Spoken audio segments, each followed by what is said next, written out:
بسم الله الرحمن الرحيم. سل بني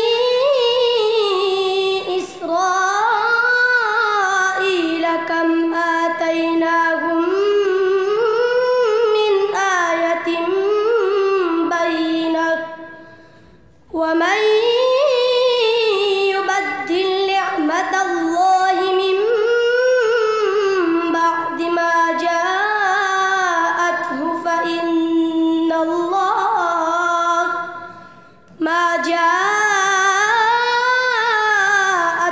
فإن الله شديد العقاب. زين للذين كفروا الحياة الدنيا ويسخرون من الذين آمنوا والذين اتقوا فوقهم يوم القيامة والله